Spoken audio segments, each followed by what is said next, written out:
live stream. Hopefully, I'm live. My name is Rich Sheffrin. If you can hear me, let me know. And also, let me know if where you are and introduce yourself. As always, I like to make these as much of a dialogue, not a monologue. And the more that we can converse, the more that you'll get out of this and the more value I will be able to provide. So, as I said, my name is Rich Sheffrin. Today, we're going to be covering a concept that I just actually, it's something I read about a while ago, but completely forgot about. And then as I was going through my Evernote notes recently, came across it again. It's called the Terministic screen. It was a term that was coined by, I believe, Kenneth Burke, a polymath, a well-known, what would we call him? Uh, Poet, artist, linguist, a bunch of things. And so that's what I want to talk to you about today, terministic screens, how and why you might want to understand what it's all about, because I believe that it is a way of quickly and dramatically making you into a better entrepreneur and also a better marketer, and in many different ways.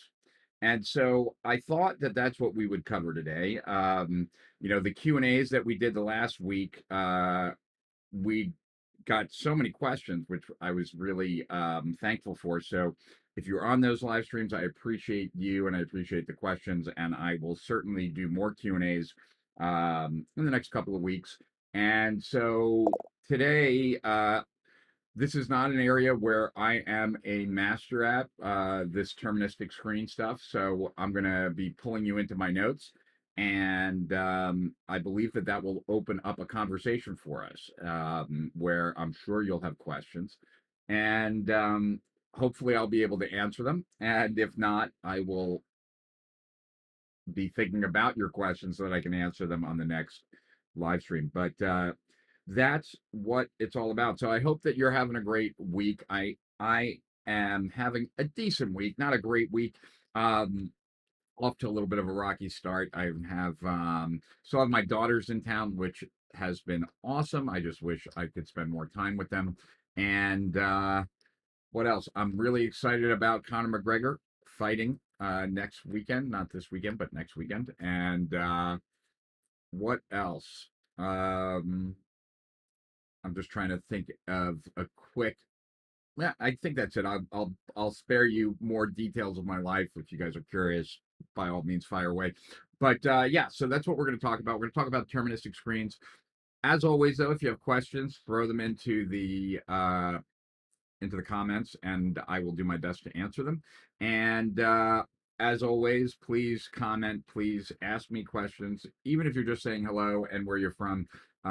It makes it a little bit better for me as far as an experience, and also it tells Facebook that you're engaged, and that lets the overlords who basically decide everything that our society is about these days, that this is something that should be shared amongst others. And I bring that up because, as many of you know, I did do a live stream in February of 2020 about the dangers of big tech. And I did predict back in February that Facebook would be Facebook and Google would be gone after for antitrust matters. And Google is being gone after by the U.S. federal government in an antitrust case. And I believe 48 district attorneys of 48 states have also filed against Facebook in antitrust, as they should. And these companies are way too powerful. They don't have entrepreneurs' best interests at heart. They have their own best interests at heart. And this was basically the reason I did it back in February of last year, was that sometime in January or December, the month or two beforehand, we had come to a place with the Google search engine where over 50% of the searches did not leave the search engine. They were recycled into other Google properties. So I want you to understand what that means, that Google scrapes the content on your website, copyrighted content, content that you created. They scrape everyone's content. They use that to attract people to Google. And then what they do with 50% of that traffic is they keep it for themselves. So they use our content to bring people to Google. And the original deal with the search engine was we will scrape your content and people will come to our site only for the purpose of leaving our site to go to your site. That is no longer the case. Google now keeps 51% of the traffic to themselves and it will only grow from there. Amazon is selling more of their own brands. Facebook is doing what they do so that they can increase the cost of advertising to advertisers and also making it more and more difficult for entrepreneurs as opposed to brands to advertise.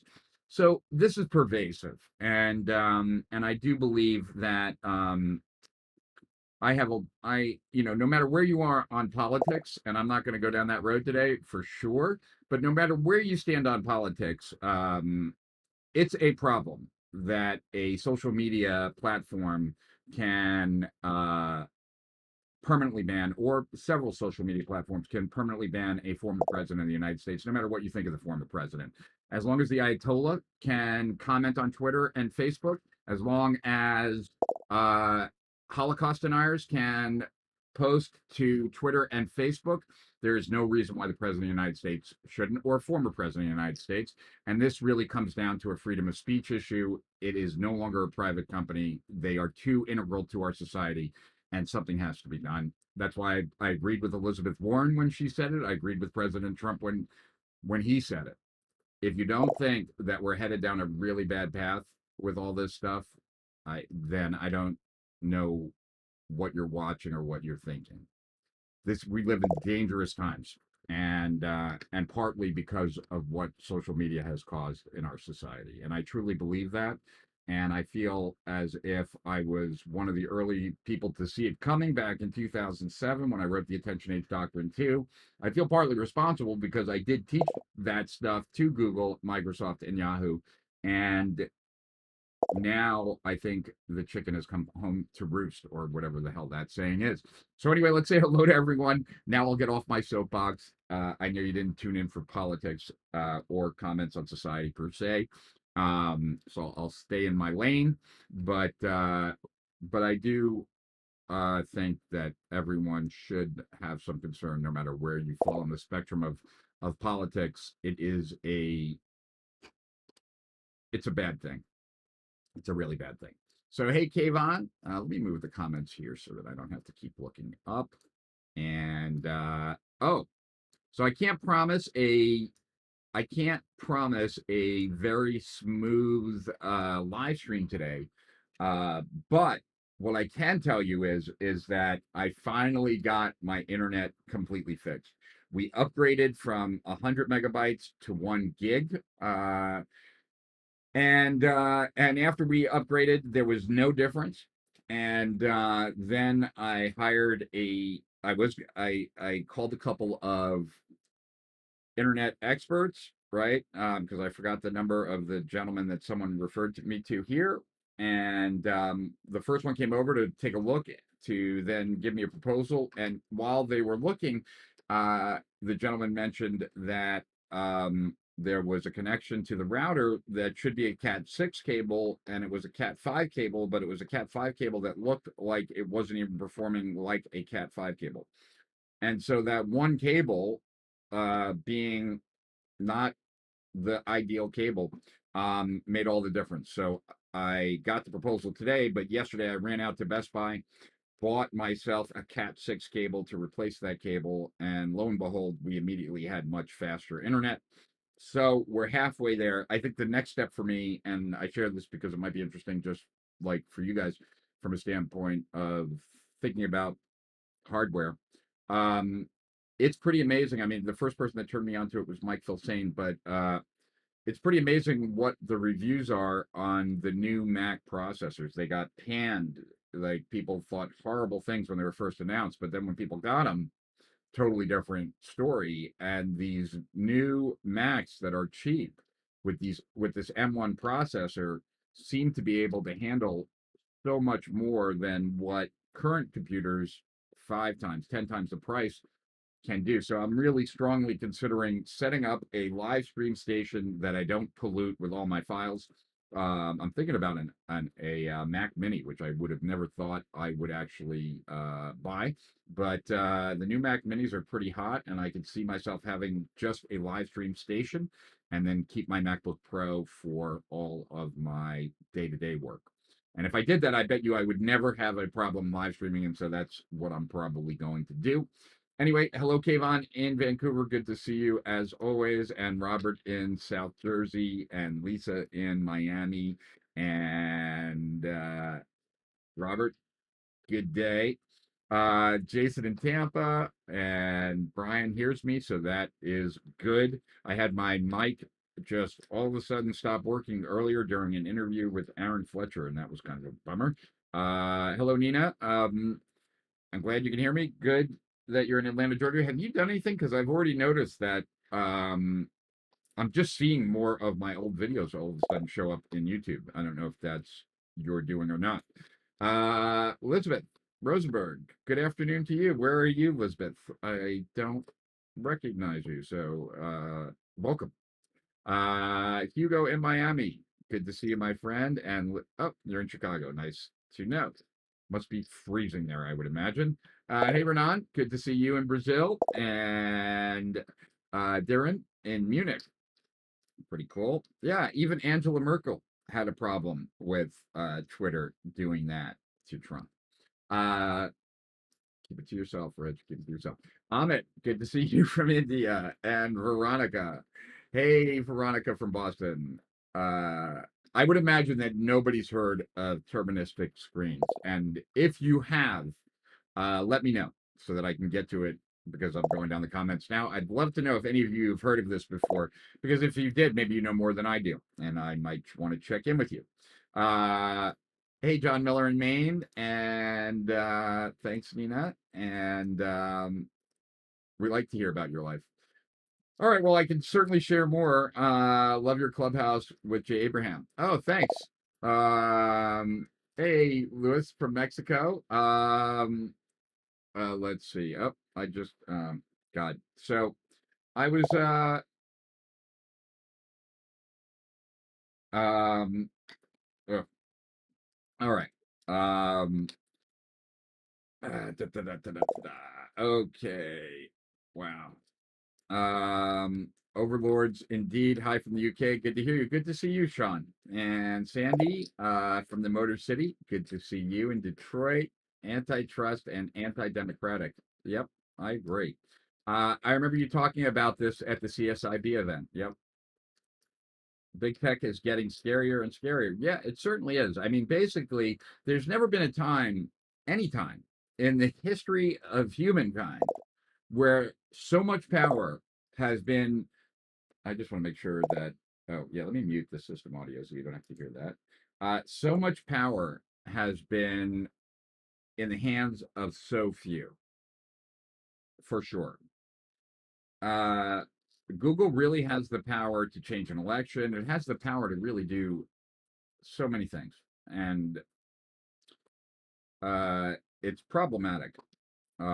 It certainly is problematic. Uh, hey, Mark in London, good to see you. And Faruja, what's the best way to attract clients if big tech is not the best way forward? No, I'm not saying it's not the best way forward. I mean, I think you definitely have to diversify. I think you definitely have to start to have, it just goes to make sure, right, that no matter what you're doing on any platform, that you try and be on as many as possible. That not only do you try to be on as many as possible, but you try to get contact information like email or phone or things like that. So that even if you got off all of those platforms, because what they did to Parler is insane. I do believe Amazon is going to have a problem with the lawsuit by Parler. I think Parler is probably right in that lawsuit. um, Amazon kicked Parler off of the cloud. The problem is that there's really not that much difference between Parler and Twitter, and lots of things have been the jihadists were on Twitter, and we didn't close down Twitter, but somehow we're closing down Parler. So it's problematic, and I think Amazon's going to lose that lawsuit. Um, Brian Miller from Auburn, Indiana. Good to see you. Nina, that's an interesting way. Watching from Sydney. Very cool. Tim Berners-Lee created the new internet, not asking Google or Facebook for permission. Yeah. Unfortunately, nowadays they are the gatekeepers. Yeah. And you know what? I think the Ayatollahs should be allowed on Twitter. The challenge is that I also think Trump should be allowed on Twitter. And I also think that, like, yeah. Uh, mm. The government will ultimately back big tech, the media, and drug companies. Hopefully not. Hopefully not. Agree with you, Rich. Social media has too much control. Yep. What matters? What's the solution for marketers with rogue social media then? I guess email marketing is the only safe solution. Well, it's certainly email is incredibly important and probably only that much more so. But really, I guess it's physical addresses and phone numbers, really, because when you think about it, most of our prospects, most of our clients, most of our customers probably are using Gmail. Like, so like it's not easy, even like if we have a problem with Google, right, they can block our emails from even getting through to our clients, as they do already. Just get that big tech's agenda and their goals are not in line with yours. Period. They're totally not in sync. They're not like, oh, we want you to do better because if you do better, we'll do better. No, it's not like that at all for any relatively small business. By small business, I'd say under 50 million, but it's probably even much higher than that. They don't care if they lose an advertiser because in a bidding system, all they lose is the money from the highest bid to the second bid. They don't lose the money when an advertiser stops advertising. Um, that's something that most people don't get. The breaking up of big tech is necessary. The chickens have indeed come through. It's time for some fried chicken. Yeah, very much so. And I got to tell you guys, hey neighbor, Highland Beach, Florida, maybe big tech. Glenn, I rode my bike from my place in Delray to Jupiter to visit my mom on Saturday, and I rode through Highland Beach. I was thinking of you.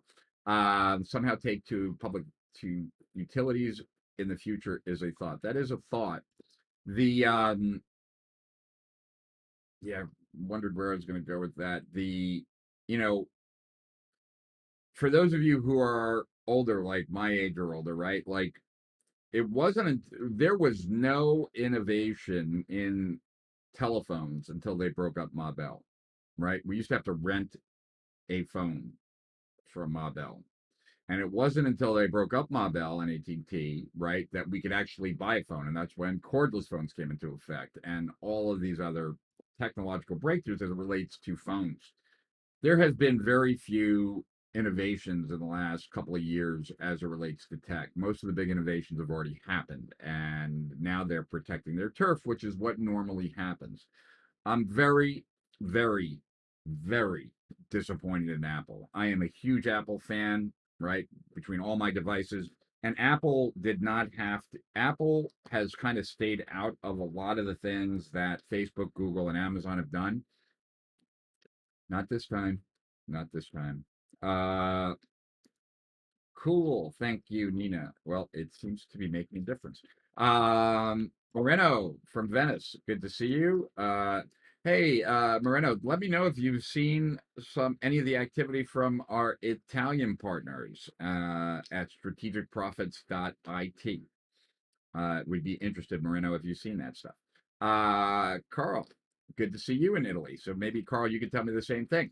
And Peter in Toronto and Elizabeth in Chicago. Oh, okay, call you Lisa. Freezing your ass off. Yeah. I went to school in Cleveland, so I know that well. Good to hear about the Macs. Ours are 6 years old, and my wife and I need to upgrade. Yeah, and you can get a Mac Mini for so cheap. And if I just use it for live streaming, I don't even need a big hard drive, right? So now it gets even cheaper. I'll share the spreadsheets of stats via email every week. Went up a tiny bit. I'll keep it growing. Thanks, Nina. No, I haven't heard about the Terministic screens. Cool. Nope. I read a lot, but it's new to me. Cool. Hi, Rich. Can you adopt me?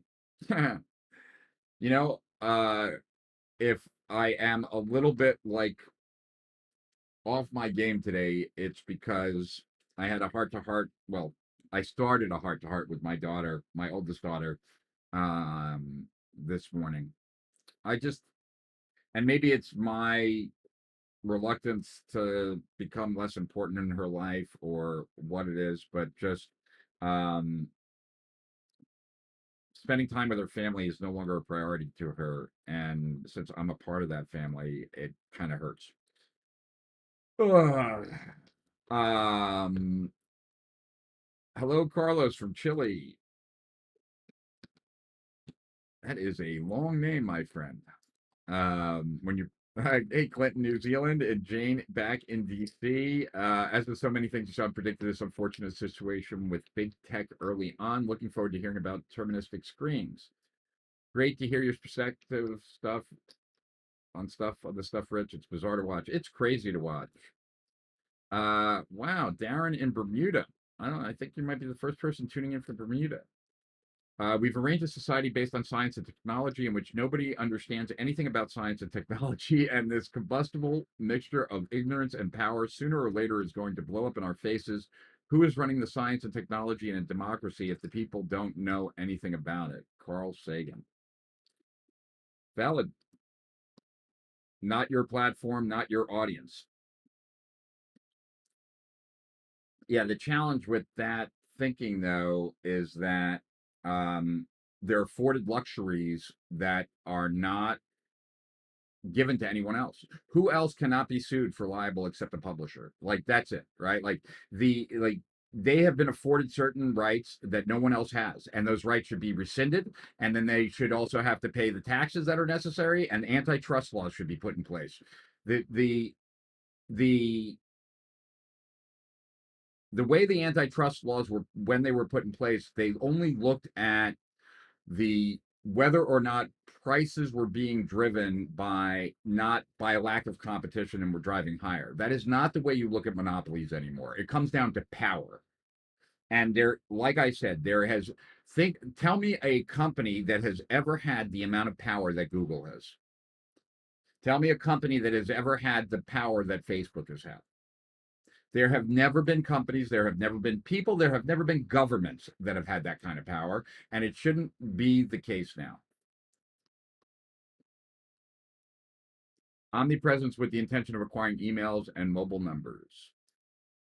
I lost my mojo after being in the hospital. I need to make money. I joined because of Group Card, but bought Lifetime. What should I do? Make a funnel. I need a quick website. I have a product and I'm tapped out. Yeah, I mean, at the end of the day, Lisa, you have to provide value. What is the quickest, easiest value that you could provide someone that they would see that value in? And my bet would be it's some kind of service, right? Because you don't have time for a product. So, what service could you create today that could ultimately be a product if you sold it today, kind of validating it? But certainly, it is going as full contact as you can and doing as much as you can, but in the presence of others, trying to make stuff happen, right? And I'll expand on that as we talk more. Um, Rich, quick question. I heard there are two types of unique mechanisms when writing copy. One unique mechanism behind for problem and one unique mechanism behind for the solution. Can you explain me this and how it works? Well, what I would say is that I don't know whoever I don't want to say whoever told you that is wrong, because that might be too strong of a thing, right? But what I certainly would say is that I think that's a very simplistic way of looking at it.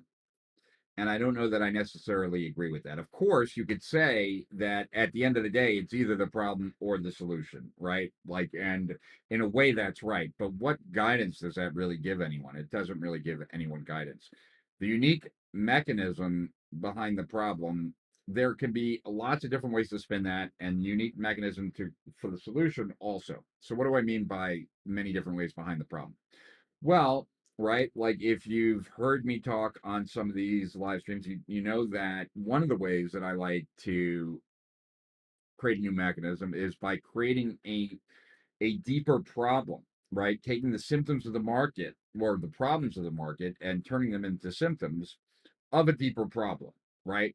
And then my product is a unique mechanism to solve that unique problem. So is that a unique mechanism, or is that a unique solution, or is that a unique problem, or is it both? I guess it's both, right?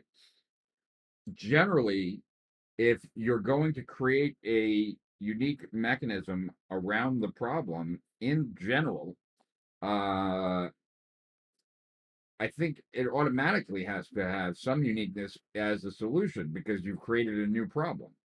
So I'm not really sure, Giancarlo, like where that advice comes from, and I don't necessarily want to know. I don't want to like cast aspersions against anyone, but I think it's very simplistic. I think you can have lots of different ways that a mechanism can be positioned, but creating a generic way of saying something like that, it's either the problem or solution, is generally not necessarily that valuable of a distinction because it doesn't really tell you anything.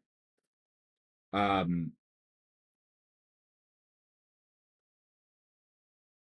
it's kind of like the Eugene Schwartz example, right? Like of I don't know, I forget like it was about like uh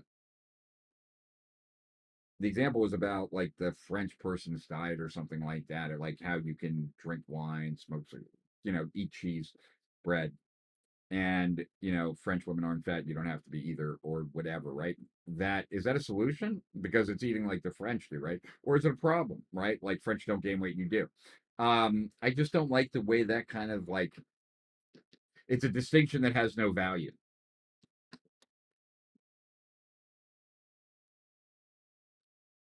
Yeah, saw that.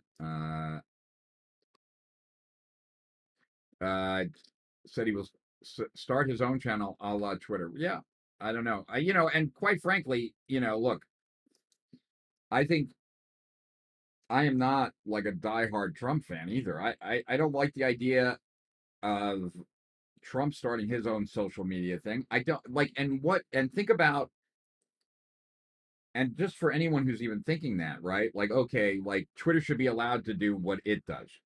Facebook should be allowed to do what it does. Okay, so let's take half the country and let's create another social media channel, right? So now we're going to create two totally different realities. We're all going to live in different realities. And then the likelihood that the next election we go to war because now we don't even recognize what other people are talking about because we have nothing in common. You want to know the fastest way for a couple to end up in divorce is if they both lead separate lives outside of their relationship and have nothing in common.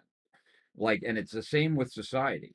So the solution isn't about creating right wing social media sites to counter left wing social media sites. In fact, if that ends up happening, more than likely that will lead to the decimation of society in my opinion, right? And I don't hold myself to be a sociology expert or anything else, but I tend to be able to see things other people can't, and I don't think that's the answer. In fact, I think that's part of the problem. I really do. I think part of the problem is that we have less and less shared experiences. And when you don't have anything in common with someone, even though we're countrymen, it's a lot harder to see from the other person's perspective. So, what I see, right, is that these social media sites are creating a wedge. And even the solutions that are being thought about, other than breaking these companies up, any other solution will lead more to more challenges, not less. It's not about like giving right wing people a place where they can vent and they can do their, like, that's not the solution. But it's also not the solution to, for social media to be dictated by liberals either. Like, that's not the solution either. Uh, Agree with Google, Amazon basically stealing content. Those questions that come up are a deterrent to going to other sites. Howdy, Rich, from Athens. From Athens, Athens, Georgia, or Athens, Greece. Gatekeepers, but someone had to do it. Just a shame that they value profit over people still. It's more than just profit over people, and I think it comes down to that, like, absolute power corrupts absolutely. These companies have too much power. I don't think they're bad people. I think when you have too much power, like it's very hard to not allow what you think is in the best interest of everybody to dictate your actions, except like nobody voted for you to do that, right? Free speech and free internet, but not that much. That is funny, Don. Be sure to get those Yahoo and Bing listings too. Yes, very much so. So we have very different political views. So I'm totally fine with Trump being banned, but I don't think banning is as much of a "we are now a great platform that protects people" as a CYA. Holy shit, we will get dragged into lawsuits if we keep letting this happen. I'm sure attorneys told them to get him off to protect their interests. Okay, so then Nina, like just following that logic though, should Macy's be able to sue Twitter? Because like Twitter was like where Black Lives Matter like talked about like rioting in New York, and Macy's was they looted Macy's. Like, should Macy's be able to like? I don't give a crap that it was the Capitol. Like, the Capitol is the People's Building. The People's Building is actually more of the people's than Macy's is, than 7-Eleven is, than the courthouse in Oregon or Seattle is. Like, all of these things were done before, and they were organized on Twitter. There's no difference. There's none. Like, and I don't like one is not better than the other, but they're the same. And the fact that like all of a sudden now senators and congressmen give a crap because it's their turf. Like, what about the business owners whose like stores got looted and got destroyed? That nobody in Congress gave a shit about. Like, they didn't care. That's the way I see it. And so like I don't care about them. I don't have any love for any politician. Right, left, period. Uh thanks, Jane. Appreciate you. I hope you're doing good. Your audio is not going through your microphone. Is that? Oh, well, that would be bad. You're right. No wonder it was working. Let's see if. What would I do without you, my friend? All right. Is this better? Let me know if this is better, but you were right. It was not going through my microphone. I had to change it because of my last call when all of a sudden my microphone died. But hopefully it is working now. Yeah, it looks like it's working. I remember the monthly rental fee from my bell. Hey, Denise, subscribe to the newsletter. Oh, cool. P.S. on the topic of Apple, Google bans, etc. It's obvious what's been going on. All those woo-woo conspiracy theorists were no theorists at all, and it's going to go further and further. You wouldn't believe what's going on in Serbia and all across Europe as well. But yeah, people would rather rationalize to be comfortable than look at reality. He who sacrifices freedom for security deserves neither, and that's the truth. Hear you, Rich. It's tough when they get older. It is tough. It's tough, especially when you see them struggling with stuff that you feel like you could make a difference for them. But they got to be real and they got to be honest with you. What was meant by that is to collect emails because you can get kicked off. Oh, okay. I get you, Max. Sorry about that. Exactly. They have immunity on so many levels. It's not your platform, your audience. I get triggered about this. I chill out. Start deep breathing. Yeah, me too. Apologize, guys. It's a change when kids get older and get busy with their lives. I'm sure you're a great dad. You still have all of us, though. Yeah, well, thank you, and I love spending time with you guys. Who is a better copywriter, Gene Schwartz, Caples, or Hopkins? That's hard to say. I think if you put them against each other, Gene Schwartz would beat them, but that's because he had their knowledge plus, right? Like he was exposed to their thinking. If you want to know a copywriter that preceded all of them, yes, all of them, Charles Austin Bates. And that is someone that Sean Vossler turned me on to. He might be the source of where it all came from. For the clients you've worked with over the years, not including Agora, which is used more, sales pages, VSLs, or webinars?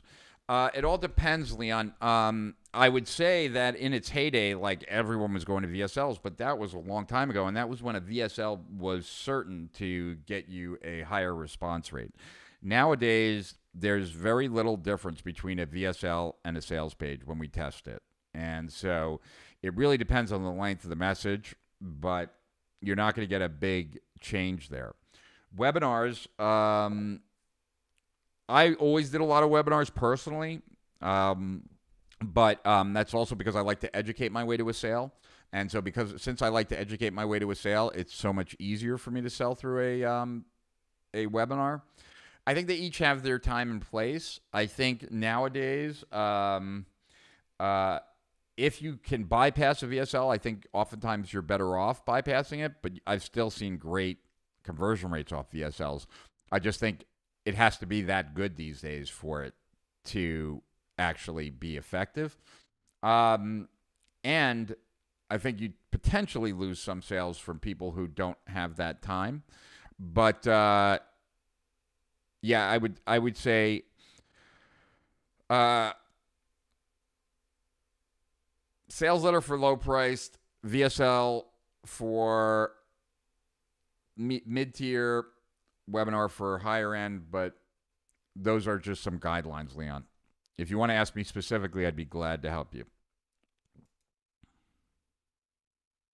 The easiest way to gain control over people is divide and conquer. That's what's happening in the world right now. I'll keep you guessing. Ohio University. Rich lives matter. All lives matter. All lives matter. Right? Black lives matter. White lives matter. Japanese lives matter. Chinese, Jewish, Catholic, Muslim. All of them matter. I come to the stream to remind you about the mic. Haha. Cheers. Stefan, I'd love to catch up again soon. That is better. Cool. Yeah, I appreciate your voice was sounding like Ron Jeremy for some reason. Oh, well, that was probably the echo. I don't know what Ron Jeremy's voice sounds like. Um, but yeah. I'm not saying people should or shouldn't be able to sue anyone. I agree they are too powerful. We can agree on that. That's all we need to agree on. I saw T-Mobile was being able to join with who it is it as scary. I remember the phone monopoly, and it looks like we're going back to that in some ways. Insurance companies are crazy powerful too. It's hard to decide how much is too much government intervention. Yeah, well, at the end of the day, I'm a libertarian. Like, at the end of the day, the less government, the better. And so that's, I don't like big government. I don't like big tech. I don't like big pharma. I don't like anything big. I think big causes a lot of challenges. Uh, but totally on the same page. And you know what, Nina? We can agree, we can disagree, and still be agreeable to one another. And I totally get that other people see things totally different to me. And that is actually, I am so happy about this. This actually leads us into what we're talking about, which is terministic screens, which is about how you see the world. So, perfect. So let me uh, um, let sound is very low. Oh, geez, my mic crapped out. Hello, hello, hello. Let's see. Can I make this louder? Can I make that louder? Hello? No. Hello? No. Hello? No. Okay, sound is low. Damn it. Let's see here. I don't. Yeah. Okay.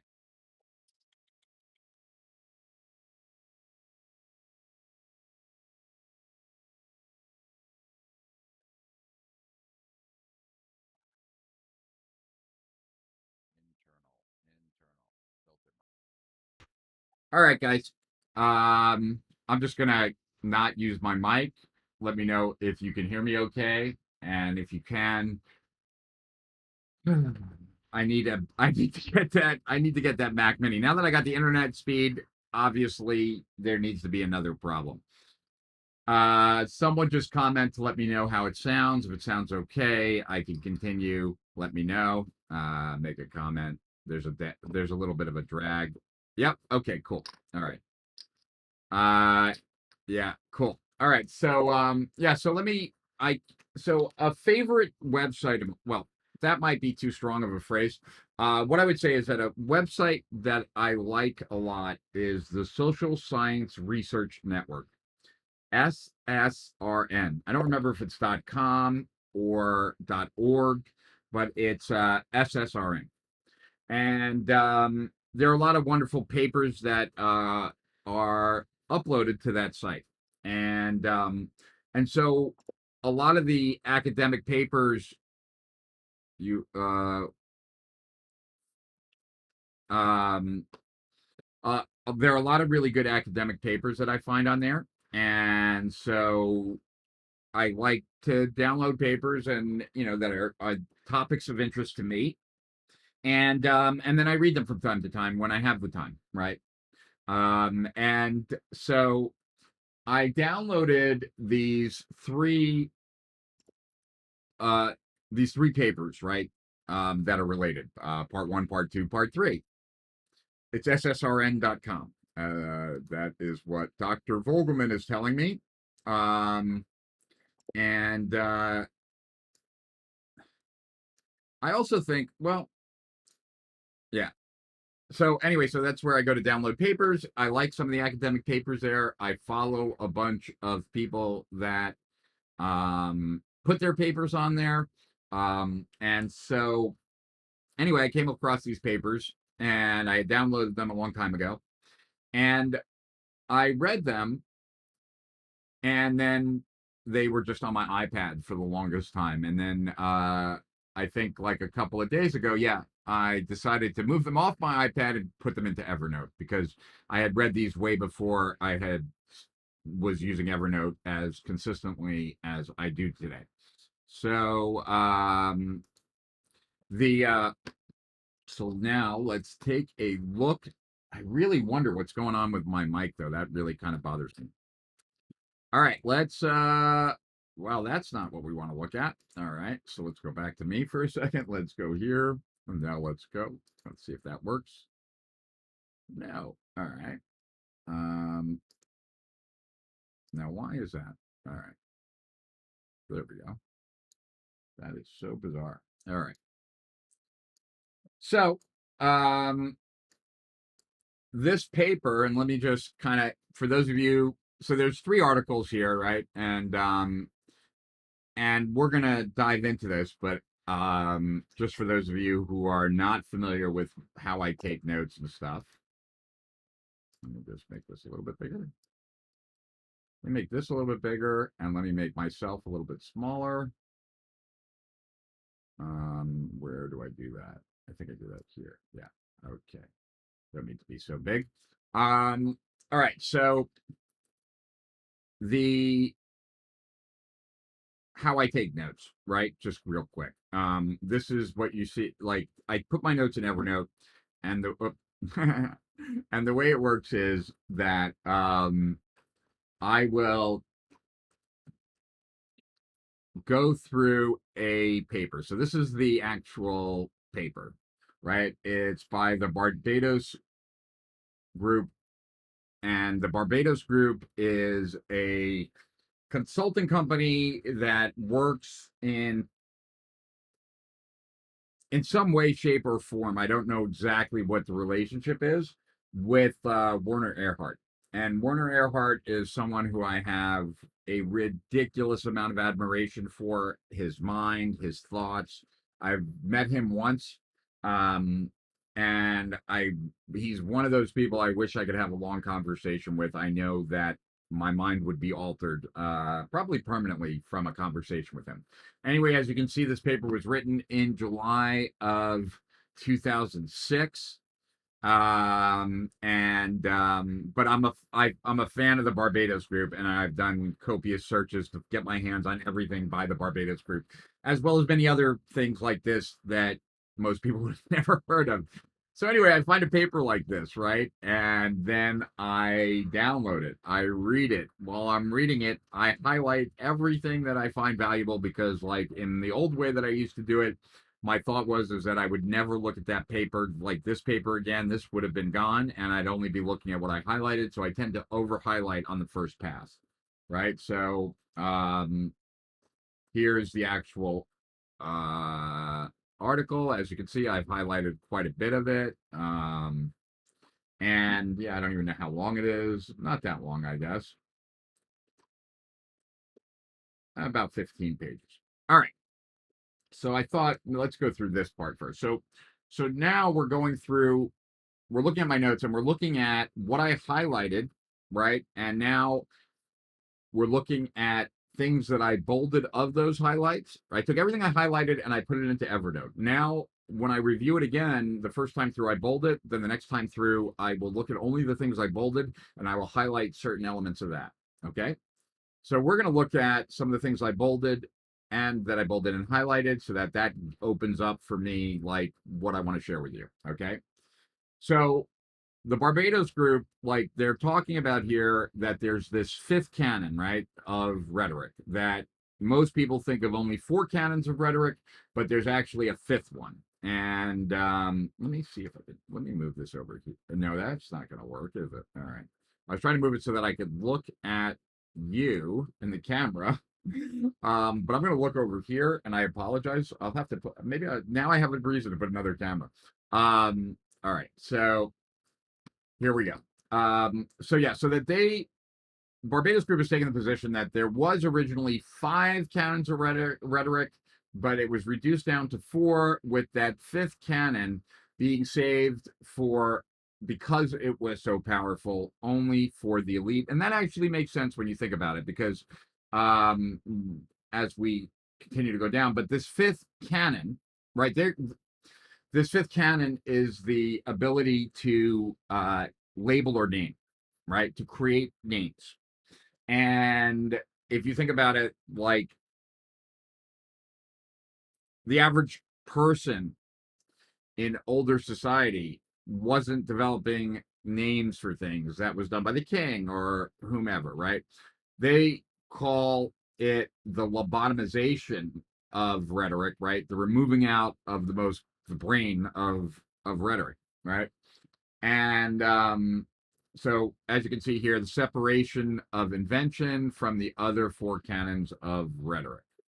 So my thought here, and these are notes to myself when I'm reading, the power to label, name, and categorize, the power of invention, the fifth rhetorical canon, because it creates worlds of meaning, right? So when I created like the problem of being an opportunity seeker, that opens up, right, a whole area of that didn't exist before. And a better way to describe it would be like when, and I'm just like, when the Declaration of Independence was written and the Constitution and the country, the United States was created. Once a country was created, right, you need, like, once a country's created, right, then you create citizens. When you create citizens, you create non citizens, right? When the United States was created, we created citizens who had certain rights. All of the like rights, citizens, right? These only come into being because we created this country. We created a concept called the country. So there's cascading layers of new distinctions that come about because of a bigger distinction, right? So this ability to name is incredibly powerful. Most people like, I know this is pretty heady, but if you can wrap your head around it, possibilities open up. Okay. So the human capacity to, so the power of rhetoric, beginning with the human capacity to name objects and people, resulting in leverage over the actions of others. The means through which one creates and populates worlds of meaning, language-based realities. And we live in a language-based reality. Consider that rhetoric is our only device other than violence to influence other people. And those who use it well end up wealthy, in successful relationships, surrounded by loving families, running major organizations. And when they die, great people say what a legacy they left behind, and generations of people try to become like them. One of the most powerful aspects of rhetoric, a terministic screen. You see that? Why don't you see my cursor? There we go. Um, okay, this part. Oh, that's because I'm above it. Oh, wow. That's how did that work? Okay. Uh, the first.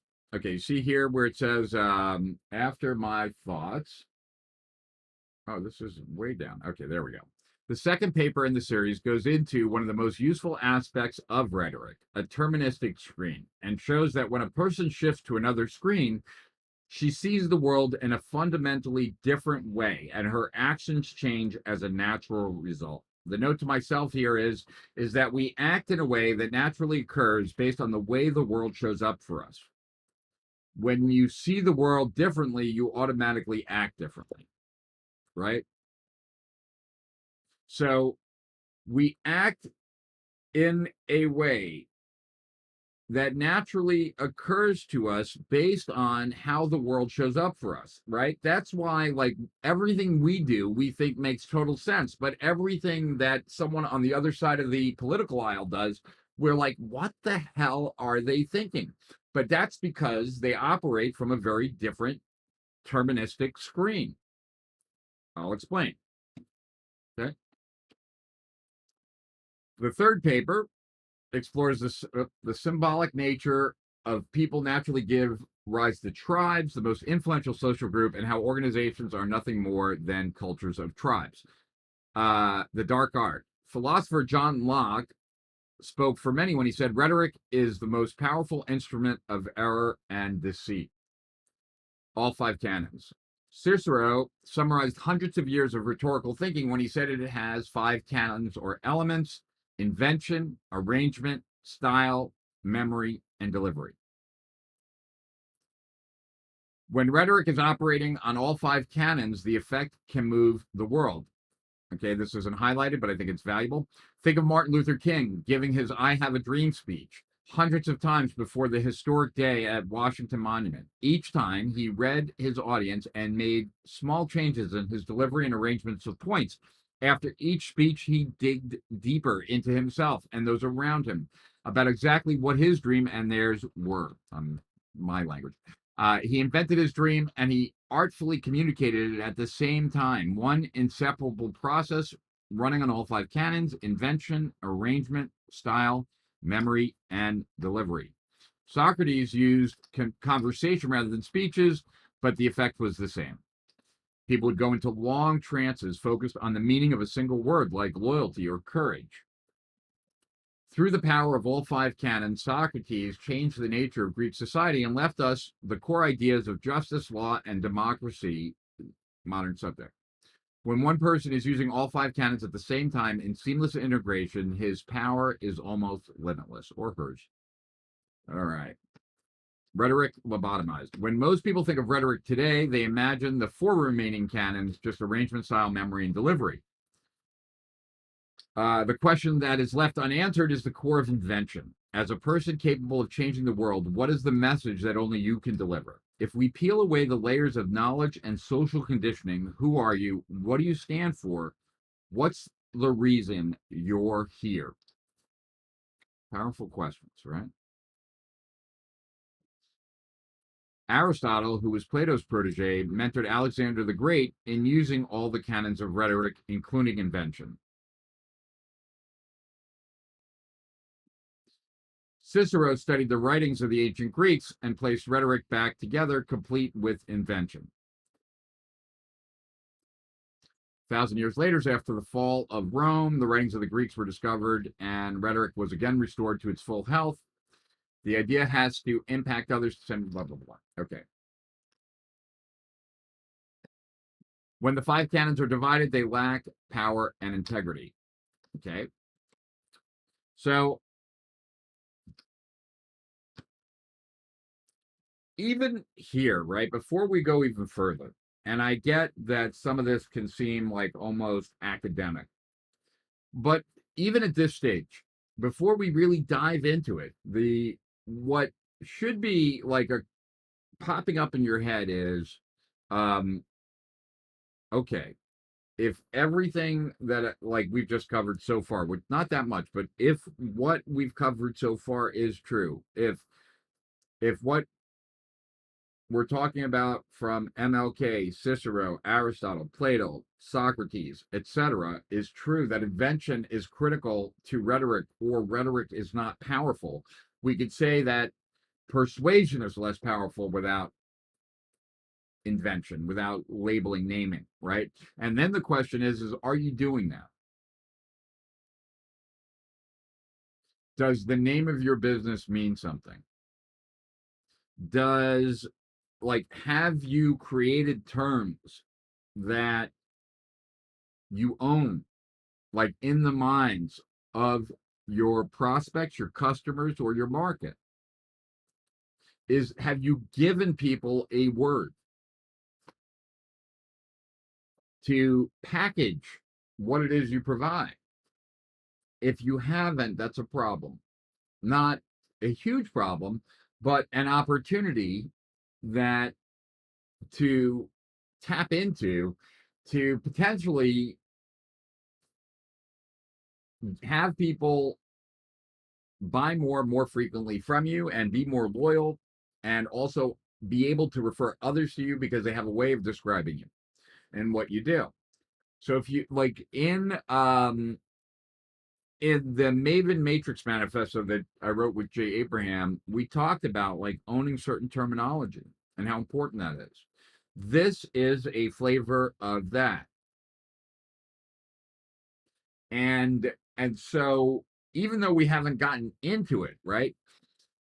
At the very least, you should be thinking about, do you own any words in your market, in the minds of your prospects, in the minds of your customers? And if you don't, maybe that should change.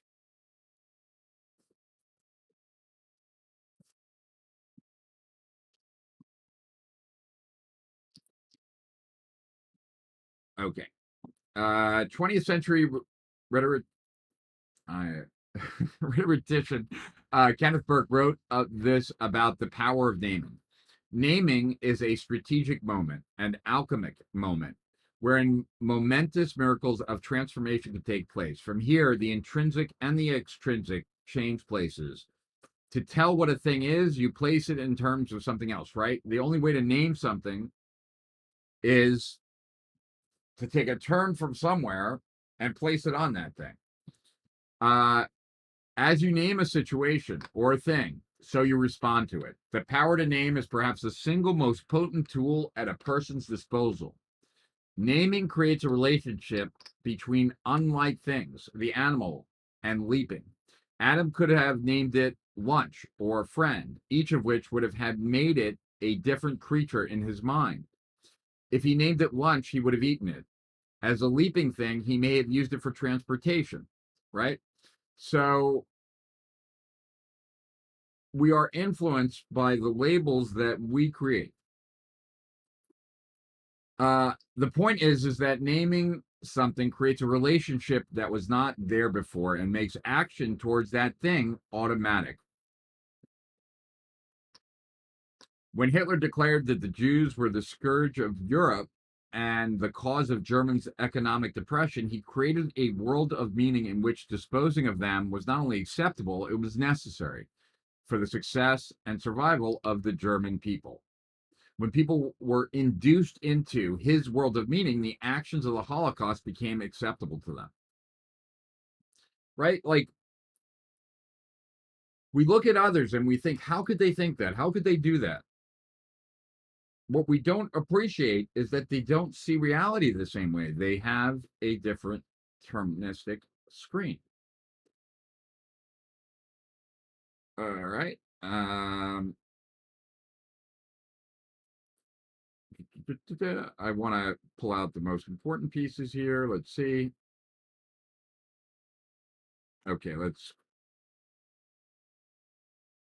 let me read these last three because I just to kind of close this, and then we're going to move to the next one, right? Um, Entering a world of meaning causes one to behave in a certain way. With this power in mind, we define rhetoric as the following: the means through which one creates and populates worlds of meaning, language based realities.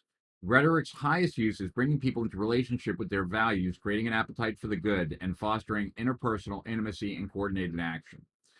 The point of the story are clear. One, what makes us godlike is language. Two, using language and especially the ability to name, we create worlds of meaning with our words. Three, a person's actions are automatic once she has moved into the world of meaning that she or another has created. Every person has the ability to create and populate worlds of meaning, which is the promise of rhetoric unlobotomized. Okay, so that's what was introduced in paper number 1. Let's go to paper number 2. Um, and before I go any further, let's just cut back to me for a second. As what we've covered so far, do any questions open up for you? Does anything occur to you that you want to share, or like anything that you're confused about? So, you know, that those last 3 paragraphs kind of summed up that art, like the first article, and that he was really just trying to make a case for the power of labeling or naming and what that does. And so let's see what we got here. Okay, everything's loud. Giancarlo, I don't know what it is with an echoey voice and porn movies. I don't know. I never listen to the sound anyway. I am, Stefan, planning on posting to YouTube more often, especially with Nina there helping me. Um, Good to see you, Isabella, as always. I hope that snow stays nice and white and doesn't become slushy and gross like it does in New York most of the time. Uh, when will you make the breakthrough advertising masterclass? Someone wanted to interview me. That they're doing something with Brian Kurtz, and actually Brian Kurtz reached out to me. I need to create some kind of video for him. So probably I'm going to be doing something on breakthrough advertising sooner rather than later. It's like the big idea.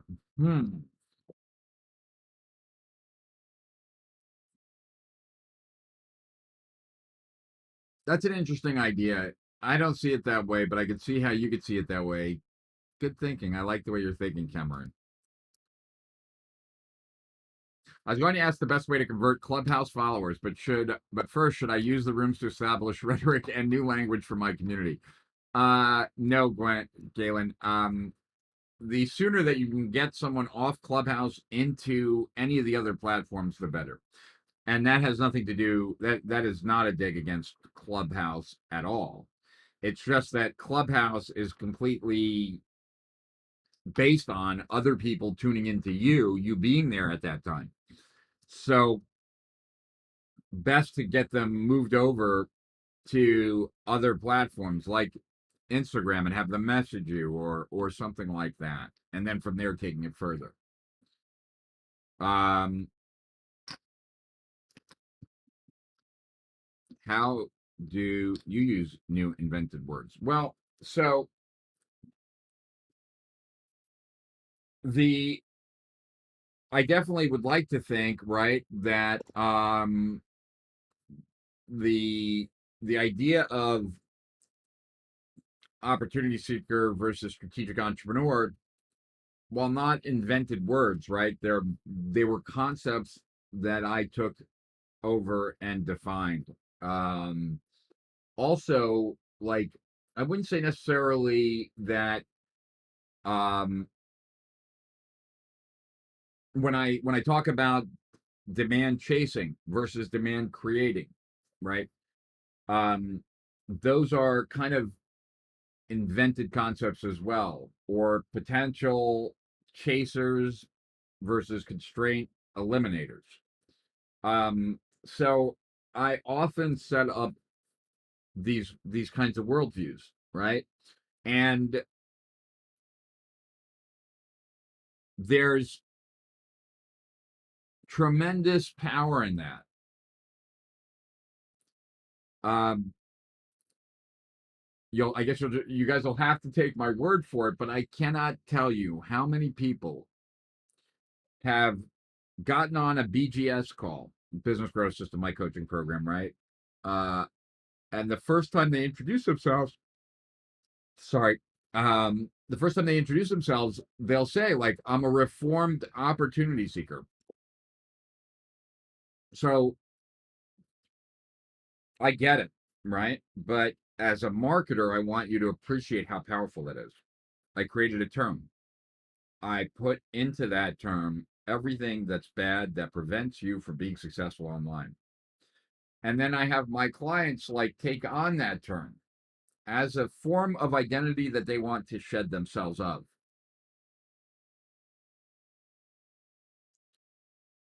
That is insanely powerful. And I hope you guys get that. Like, I hope that really like lands on you, that like how many programs have you gone through where you take on like your identity shifts, you take on an identity. This is powerful stuff, guys.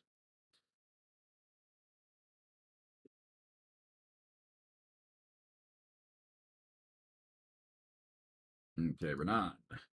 Good info to absorb. These 5 canons should be part of branding and naming processes. I agree. Invention is fascinating. Immediately, Trump comes to mind for words like fake news. Labeling anything with that frame allows him to quickly categorize news services in a way that gives people an idea that they're bad.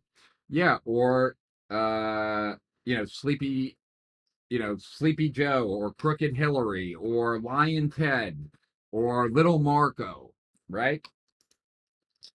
There's power in that.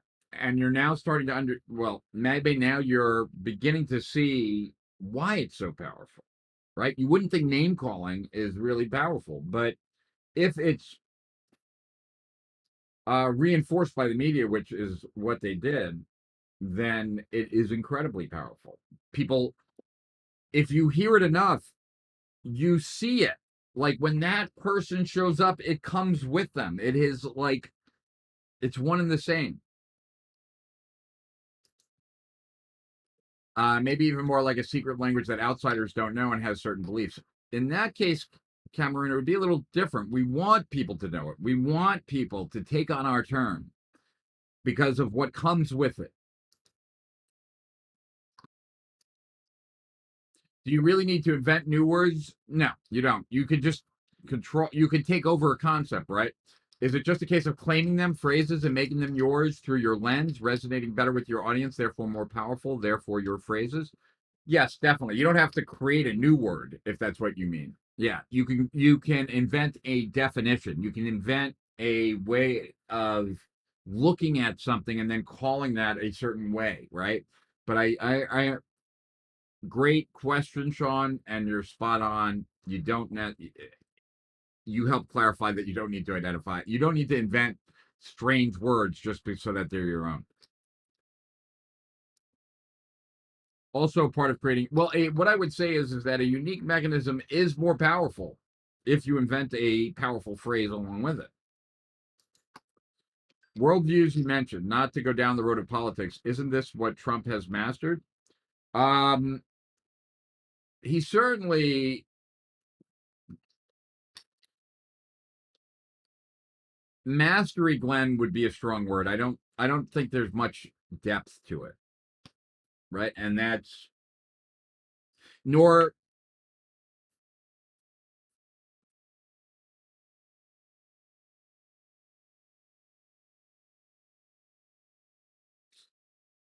there's not much depth to it, Glenn, and it worked well for Trump because the media was complicit, even though they didn't know that they were complicit. And so he would call Hillary Crooked Hillary, right? And he would say that, but the media picked up on it and would say, like, isn't this horrible what Trump said? Like, he called her Crooked Hillary, right? Not realizing that every time they said Crooked Hillary, they were reinforcing it.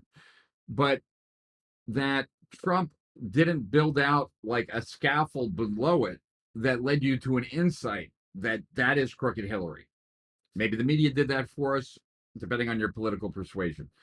But Trump didn't do it. And we don't have the same luxury of having the media use our words over and over and over again, right? So Trump used it effectively, but I wouldn't say that he mastered it. And I'm distinguishing based on that there were other reasons why it worked so effectively. So I hope that makes sense, Glenn. After new people goes through your EBM content landing page and get on your list, you still have to educate them about your unique mechanism in your emails follow-ups. I don't know what EBM content is. Should I know? I'm not sure if where the disconnect is there, Giancarlo.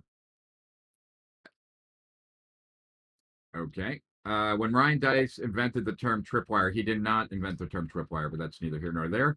They came to be the authority on self-liquidating offers. Yeah. So tripwire comes from well, I don't know if it's the first time it was used, but in marketing, it was used in a really good book by a guy who's kind of short-sighted, and I don't know him at all, but short-sighted nonetheless. Drilling Down by Jim Novo. And the reason why I say he's short-sighted is he wrote this great book that nobody's heard of called Drilling Down. I read it like back in 2004 or three. Tripwire's in there, and it's used like for behavioral type marketing, and it was really powerful. But Jim Novo sold his PDF version of his book at that time because there was no print book for $100. And at that time, I had over 1,000 people in my coaching program. I wanted to buy that book from him, right, for my clients. And it's a PDF, not a locked PDF, just a PDF. And I wanted to negotiate a price with him. He wanted me to pay him $100 per for my 1,000+ clients. And I'm like, I'm not paying you 100,000. And if that's what you want, I'm not going to give it, nor will I mention it, and nobody will buy it. So why not allow me to buy the 1,000 units in a discounted form so I can provide my clients what you spent a long time working on, and they will be more likely to buy from you something in the future. If I'm buying them a gift, they're going to think it's valuable, but I cannot pay you. I'm not going to pay you $100,000. So I didn't do it. But anyway, so yeah, but good point. To the marketplace, they did invent it, uh, which reinforces the point of what Jay Abraham always teaches, right? That a concept as common as dirt in one field can be brought into another field and have the power of an atomic bomb. And so, yes, definitely in this market, they own it.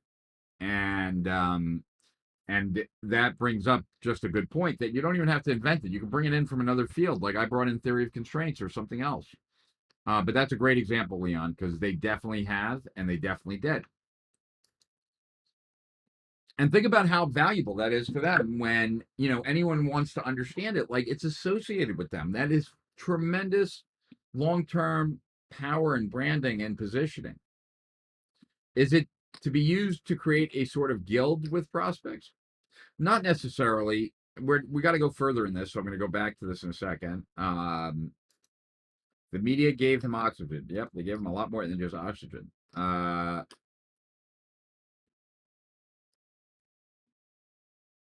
Yeah, Master might be giving him too much credit. Oh, education-based marketing. Yes. Okay. Uh, Forgot that was Todd's way of kind of abbreviating. See, Giancarlo, like, what I did was I would, to answer your question, yes, you could do it that way through email, but like, I tried to bring something into the market strong enough so enough people would hear about it, and I would do that in my free reports. So I've done it in webinars too. Yeah, there has to be an education component to it if you're going to, unless you're creating a soundbite, right? Like, something that is described in a new way, so hence the new part, right? But is immediately gotten based on the descriptive nature of the name.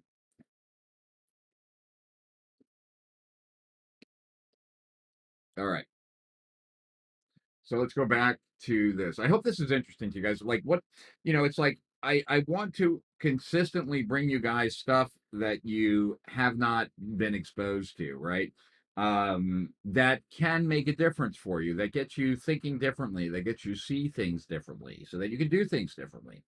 And I love answering questions. I also love exposing people to new concepts, new ideas that I believe are not just about like doing a thing like a tactic, but like really can change the way you see things. All right. How did that happen? Okay, the rhetorical abyss. And why is this? Okay, there we go. All right. Let's go here. All right. All right. Okay, so rhetoric, the means through which one creates and populates worlds of meaning, right? Language based realities. The process starts with naming, putting an object into relationship with something outside of it. One of the most useful aspects of rhetoric, a terministic screen, and shows that when a person shifts to another screen, she sees the world in a fundamentally different way and her actions change as a natural result. All right. Many of what most people consider the most important facets of being human, think about this, are purely language based constructions with no physical existence at all. There aren't really friends, there aren't really spouses, there aren't really coworkers, there aren't really bosses, there aren't really customers, there isn't really love. These are all concepts invented in language. You can't point to any of these things. They are created in language. And once they're created in language, just like when the United States was created in language or country was created in language, there naturally was also the creation of citizens and non citizens. But the world doesn't exist with that. That's a human construct, right? And so are friends, and so are spouses, and so are coworkers, and so are bosses. We live in this stuff, right? And what I'm suggesting is that in your marketing and in your business, you can create these kinds of things. I mean, if that doesn't get your head like, whoa, I don't know, right? Those are all distinctions, right? At the end of the day, they are concepts that live in language that alter the way we see the world.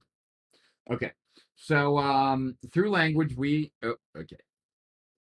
So there's my note to myself, right? There's something very powerful about this distinction. All these words, labels, names, create what is most important in one's existence, and yet you can't see them. They don't physically exist, etc. Right? That's my note to myself. Because like that, isn't that a trip? The things we most want out of life, the things that matter most to us, are all like you can't point to it. Um, Through language, we imagine this is also an interesting point that I never really thought of. Through language, we imagine perfection, right? Perfect bodies that never age, perfect connections with many people who adore perfect relationships, perfect companies, and our own perfection. We can spend our entire lives trying to achieve this self imagined perfection and never ever get there. We develop anxiety, fear, and obsessions in the process. People who take this approach spend their time in a gym, in personal development classes, use elaborate time management systems, and in general drive the people around them nuts. We have chosen to focus on one notable scholar, Kenneth Burke, and those thinkers who use him as a major basis in their work. All right. The section is based on Definition of Man in Kenneth Burke's Language as Symbolic Action. That's the name of the book. Essays on life, literature, and method, with additional insights on the ontological nature of man from Brian Crable's Defending Dramaticism as Ontological and Literal. So there are three inherent difficulties with being human. We've just seen the first, that language gives us a perfect view of how things could be, and nature doesn't follow that model. Burke calls this aspect of being human rotten with perfection. The second difficulty is that language takes us outside the moment-to-moment existence of animals. Friendship is eternal, even though the person labeled friend is as mortal as we are. The highest aspiration of our species, peace, prosperity, and hope, all ideals that exist only in language, takes us outside of time. That'll be more clear in a minute. Our symbolic nature prevents humans from returning to the timeless now of the non-symbolic. As we rise above the momentary existence of animals, we see both our glory and our end.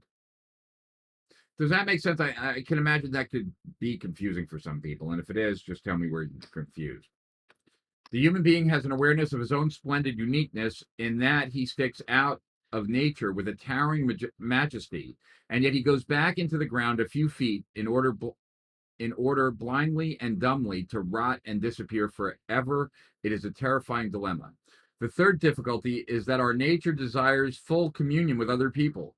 Since we can imagine peace, we desire a world where everyone resonates with that concept and acts accordingly. Further, our language is public, and so the test of our potency as language users is how many and how intimate our relationships are.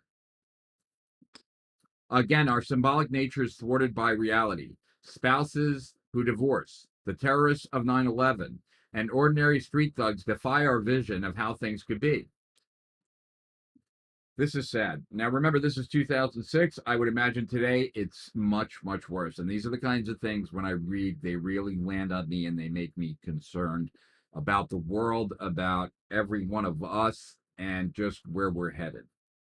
So here it is. A recent study of Duke University professor Lynn Smith Lovin, no relation to McLovin from whatever that movie was, reporting the popular media on June 23rd, 2006, noted that nearly a quarter of Americans reported zero close friends, and more than 50% said that they have two or fewer confidants.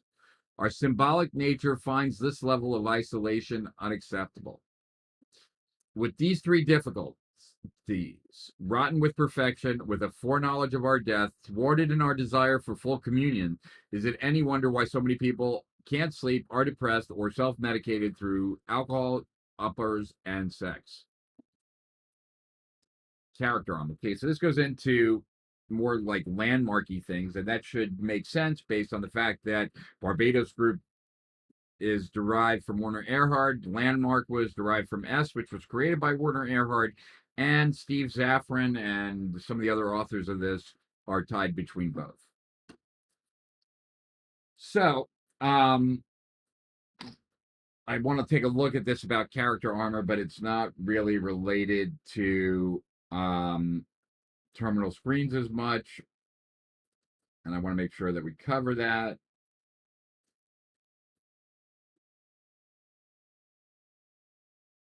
Okay, so let's go from naming to terministic screens. The words we use not only create worlds of meaning, but they also become prisons from which escape is almost impossible. Here's how it happens. When you name something, you put it into relationship with something it is not, something separate from itself. In so doing, you use an existing word. Here's a great example, right? If I call, only some naming makes sense. If I call my television a time-sucking waste, people understand the point, right? Even though my TV isn't literally what I just called it. If I call it a young girl holding a book, people might think I've fallen off my medication. The difference is that some words are linkable to other words. Malcolm Gladwell named a long recognized pattern the tipping point and created a world of meaning for millions of English speakers. The link was not only brilliant, it was possible because language allowed it. Right? So we can't just take any word. We have to take words that fit like the theme, the concept, the meaning that we're going for. And there is no like easy way at that, or at least that I'm aware of. Words link together and form systems like any, okay, right?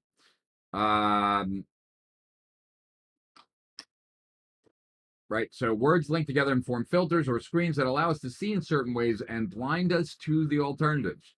Just as a red filter allows us to see some colors and not others.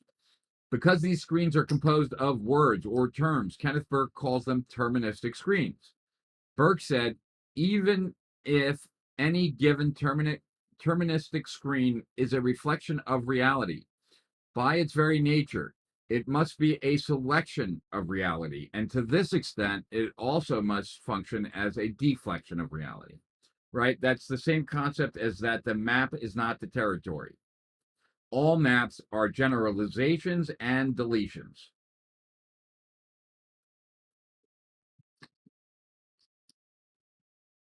So modern education systems, and we're referring to in-person best-in-class programs, train people to think in a new way.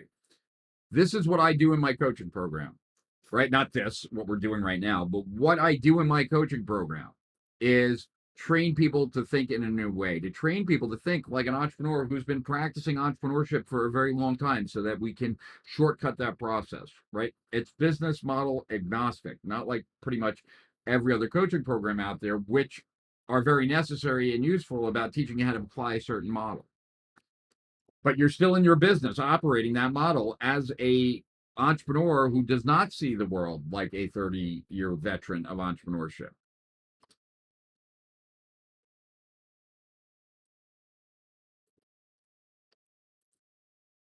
Okay. So let's see here.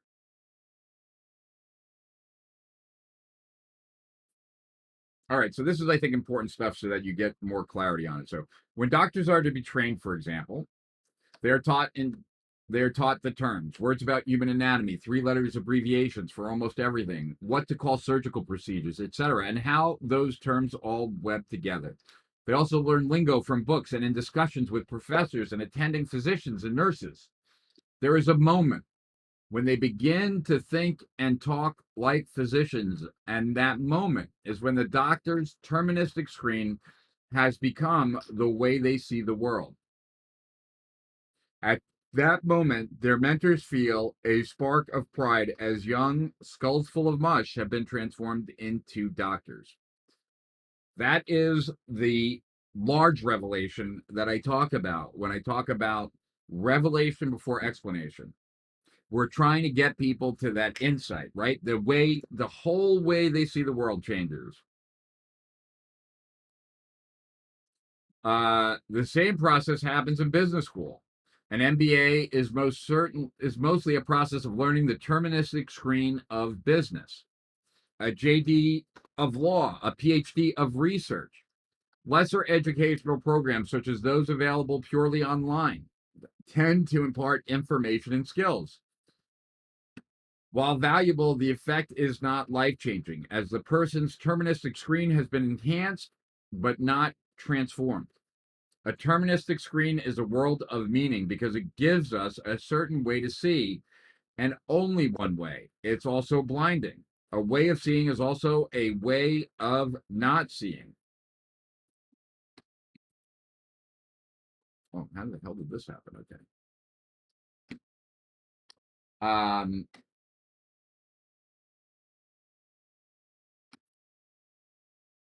I might as well read the rest. Well, I want to read the next second just because it mentions Werner and I forget, and I'm just a Werner fan. Transformational guru Werner Erhard is fond of the phrase, let this conversation use you. What he means is that he introduced a new set of terms, which what he calls distinctions, a special kind of naming, into people's existing terministic screens. He knows the new terms are incompatible with the existing systems, and as the people struggle to make sense of it all, causing them to fidget until they get it, another favorite Erhard phrase, that transformational moment when they see the world from the system of these new terms, from the new terministic screen, at that moment, Erhard and the rhetoricians would agree that people have been permanently changed. They will never see the same again. They see the world differently. They have entered a new world of meaning and their actions become consistent with it. Right? Your actions are consistent with the way you see the world. At the center of the terministic screen are words about the person, her character's armor. We're not going into that only because we wouldn't have time, right? So these two authors, they met at the Masters of Medical Management program at USC. This program exists for one reason, to train physicians who think from a physician's terministic screen to think like business people. In terms of rhetoric, the program exists to move people into the business world of meaning. So here's a terministic screen, just as an example, like a visual. a simple one about being a doctor. You see people as patients, right? They come in with complaints. Patients are ill. You're looking for chronic conditions, cures, right? These are all elements, words that have more meaning to doctors than they do to us. They they see the world this way, right? It's like they see the world this way, like a woman who's trying to get pregnant notices pregnant women that way, or someone who bought a Range Rover today will notice Range Rover more. They will be better at noticing Range Rovers than others the next day because it's part of their screen.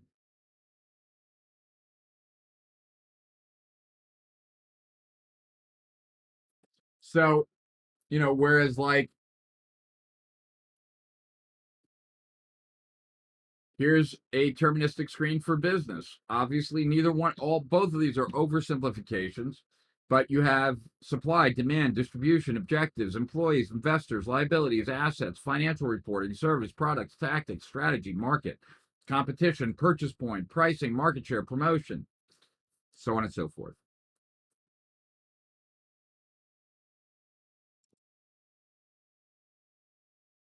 What makes someone skilled at what they do, what true expertise often is a way of seeing.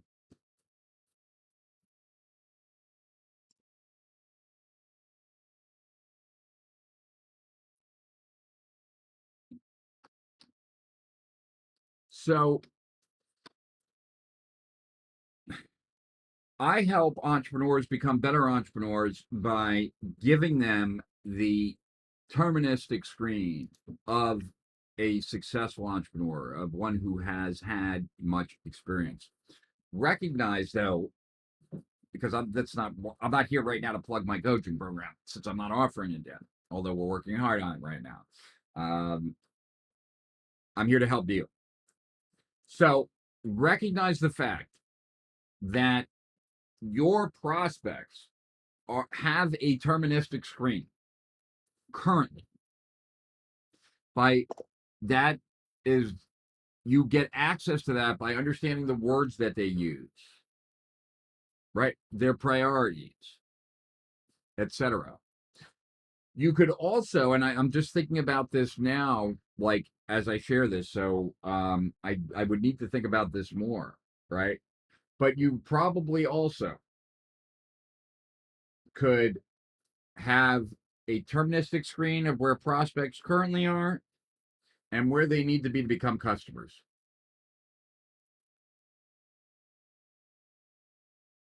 Because ultimately, right, that's the gap that we're trying to close. What is it that your prospects need to be able to see that they currently don't see?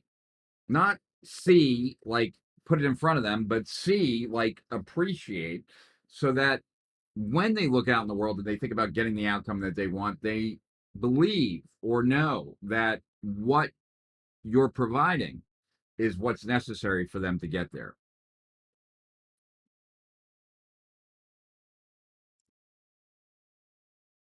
And then, like, thinking about the challenges that you experience.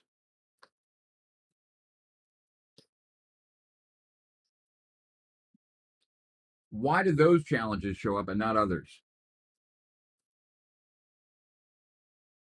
Why are certain things easier for you versus other things, right? So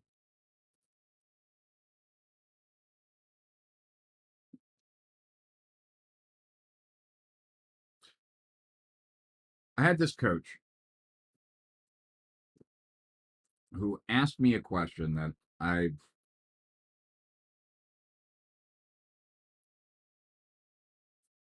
I never heard before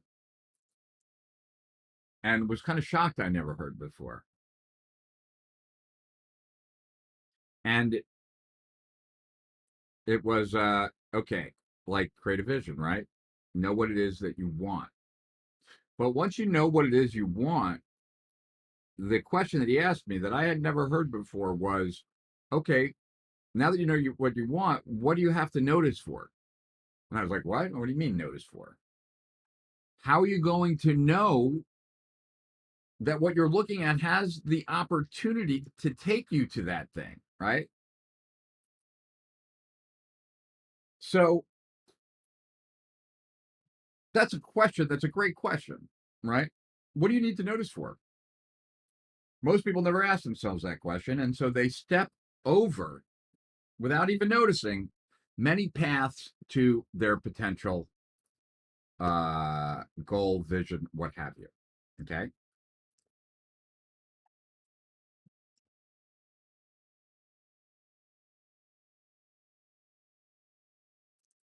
S- I think we can, I think we can parse things. I think we could parse things in ways with this that I wish I had many hours to kind of like consider this with you. And because like I'm thinking of this example, and it's an example I've shared, and I've probably shared it on this, and but I want you to think about it in the in the context of what we're talking about right now. Okay. The very first product I buy from Jay Abraham, it's gotta be like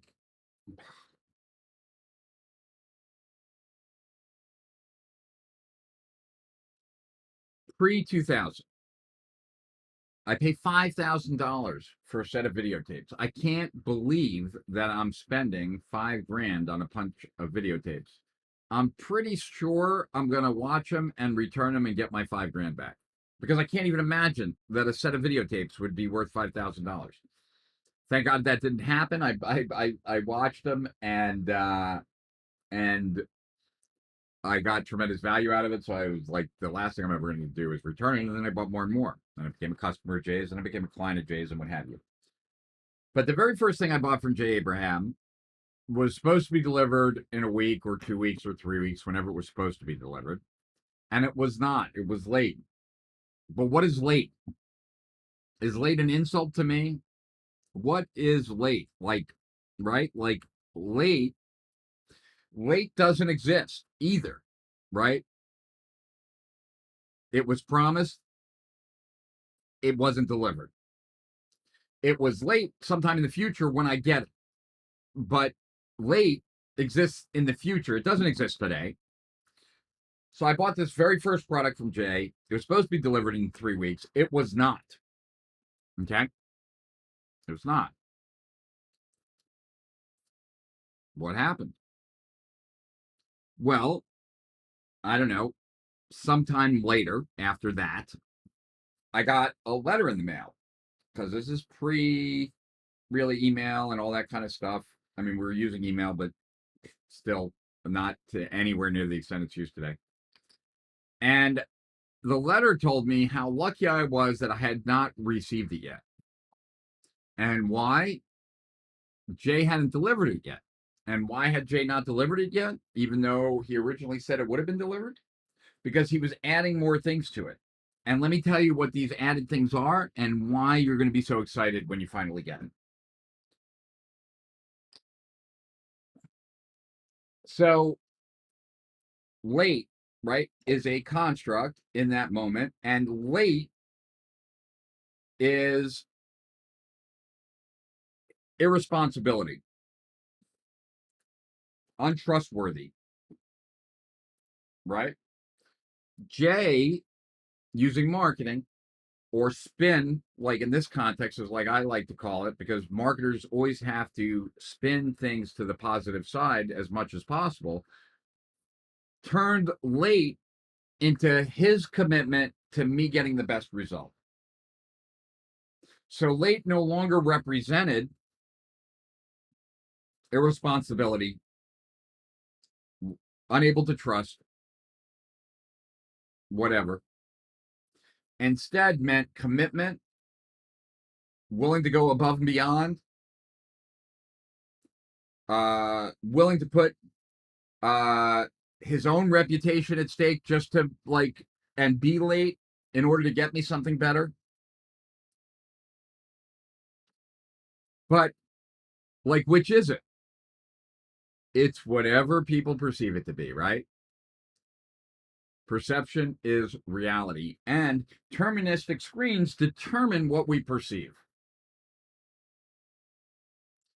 Another way for terministic screen to help like kind of lock this in is paradigm. A different paradigm sets up a bunch of distinctions that determine what you see. So I want to cut back to the comments to make sure that if anyone's like totally confused, I can like clarify. Um, I can certainly put links to the original papers in the Facebook group. I certainly can do that. My notes aren't done, so I'd prefer not to put them in until they're done. But I certainly can give you links to the papers. And this is an area, while terministic screens not necessarily like front forward the most important thing in my head. Obviously, this should resonate with many of you related to what we've talked about in the past as far as distinctions, right? And the power of context and the elements or the concepts of transformation and why they're so powerful. Let's see here. Okay. Chris, Dr. Vogelman. My mother grew up in Nazi Germany. Her beliefs and thought processes were definitely influenced by the canons of perfection. Yeah. I lost every single, well, my grandfather was like one of 11. All of his 10 brothers and sisters were killed. The same with my grandma. Hey, Rich, I'm very into this topic. We are so limited on our thoughts and beliefs. It's not that we're limited in our thoughts and beliefs. It's that we take what we know as being so as opposed to a perspective, right? It's one of the reasons why, like, as much as Nina and I might disagree about politics, I can totally appreciate that from her perspective, like, she can't see what I see as much as I can't see what she sees, right? And when you appreciate that to, I think to a, I don't know if to a certain level or more than most or what it is, it's very hard to to ascribe like negative intention or deep evil or like to people because you recognize that in their mind they see a different world and therefore they're acting in the most appropriate way that they see themselves. Now that doesn't mean that there aren't people who really like to hurt people. There are, but they're very few and far between. um Splendid uniqueness plays very well into narcissism and parochialism. I don't know where that came from, Dr. Rogelman, but okay. Rich, better way to ask you my previous question, which wasn't so clear. So once people are on your list now, maybe a week or so, and they already went through your webinar in education marketing. So in your follow-up emails, do you still have to educate them on your unique mechanism, or you just follow up with the infotainment emails? I don't see it as one or the other, Giancarlo. And I also think that you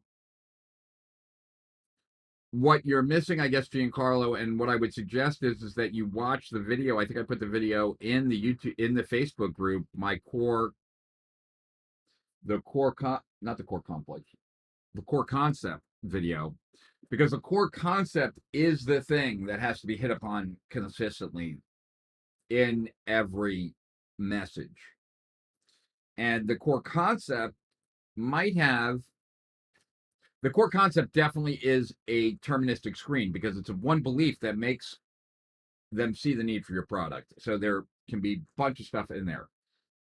Yeah, I'm going to leave that just as is because I do believe exactly what I expand on it right now. I'm going to lose you guys, and I don't have enough time to then clean it up. The $1 billion model, plenty of lingo in my doctor brain for sure, I'm sure. Could you please put the PDF of this article in the group? Yes, definitely will do that. It'd be my pleasure. Thinking I should answer, what do I want reality to be like while creating campaigns? Yeah, You should. And you should also think, what is it that I want my prospects to feel? How do I want them to see what I'm offering them? Like in relation to what and how, right? It's kind of like there's a frame around everything, right? So, like,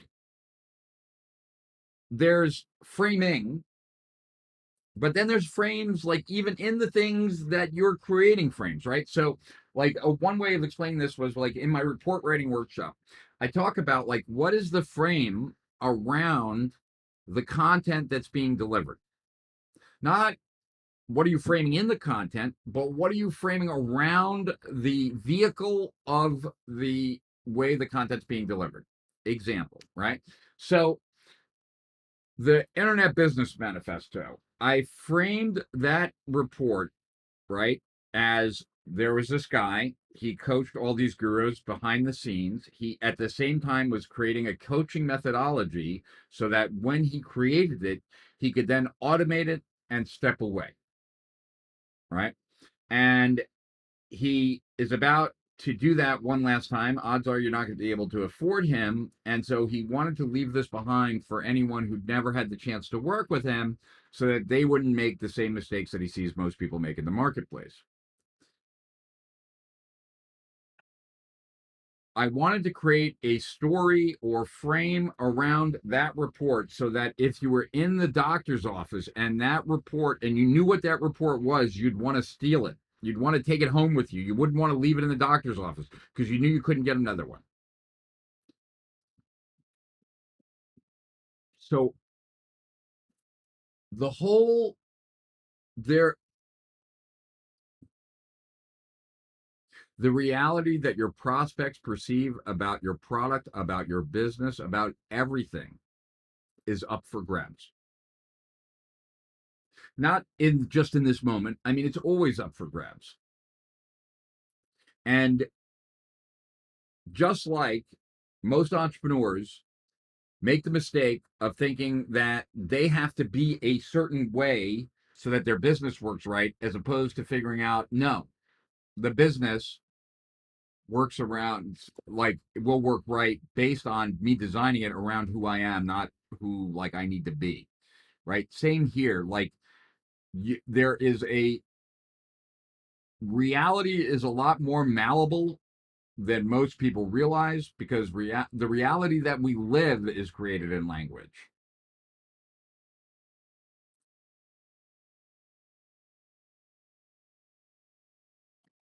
All right, let's keep going. Uh, okay. Something like reality distortion field? No, because reality distortion field, that's a little bit different. We could bring that up next time if you want, Kayvon, or in private talks, you and I can talk about it. Rich, if possible, could you make an episode with this topic for Steal Our Winners and provide this material? Well, I will definitely put it in the group, and I certainly could riff on it. If you guys have specific questions, put it in the uh put it in the comments of where I post the links to this, and not this but to the articles, and I'll either answer it in a Steal Our Winners or I'll just like record a video and put it up there. There is not the sales word. The penny just dropped. I get it. Powerful and understand if utilized effectively. So happy, Sean. Glad. This session is super helpful for modifying my doctor coaching program. Cool. Bridge the gap. Is this related to the question need to notice in order to so we can work around our screens? Um,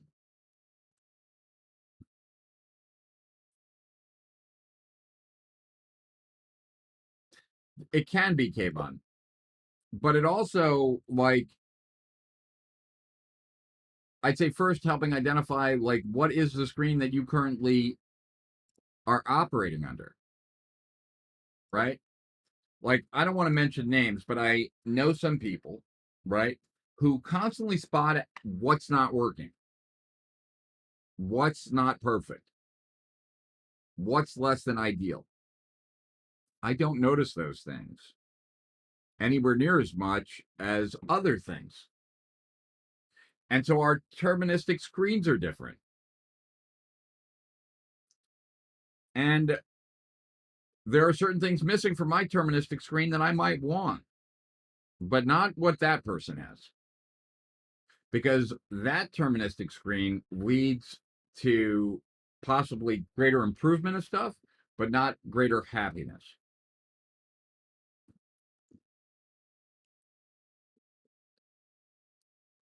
Late is a reaction to a previous assumption. Assumptions can change. Yes. Does a paradigm equal 20 cents? Could, I guess. Could be less, could be more. So simplifying may be too much. A terministic screen would be a collection of filters. Yes, that would certainly be a way to look at it, right? Yet, one of my friends and I were just talking about this before this. We want to understand those who believe differently. It is hard. Yeah, it really is hard. But the first step is just to appreciate that nobody's crazy and nobody has ill intent. They really believe, like I have no doubt, Nina, that your beliefs are totally in line with the way you see the world and you believe it's the right thing. And it could be 180 degrees opposite of mine. And I believe that I'm right and you believe you're right. But the problem that breaks down when we believe that when we when when we ascribe negative motivation to the way other people see things. And as marketers, like we need to like marketers are not going to make the world a better place, right? But at the same time, we should recognize how malleable beliefs are, and we should recognize how much beliefs are just based on perspectives. And most of the things we believe were not based on our own experiences, but we're like, we don't have those experiences that most of our beliefs are based on. Most of our beliefs are based on what other people have told us and assumptions that we've made. Take negative taking, turning it into a huge positive. That's what I try and do. Rich, there's currently any new upcoming copywriter that is already good as or even better than Kennedy. I'm sure there are. Dan is really good in a few areas, but he's not like an all-around copywriter. Identifying identity shifting is where it's at, changing paradigm perspective and shifting into a whole new world. But on how to actually accomplish that, very few have proposed a solution as far as I know. Well, I think you have to build up to that, Stefan. And I think there are faster ways to do it, but one of the easiest ways is, well, what are beliefs based on? Beliefs are based on experiences, right? And observations. So, like, if I want to believe something, right? Well, what would be the evidence for that belief? And then I can start to look for that. I can start to notice for that. That's step one, right? In changing my beliefs.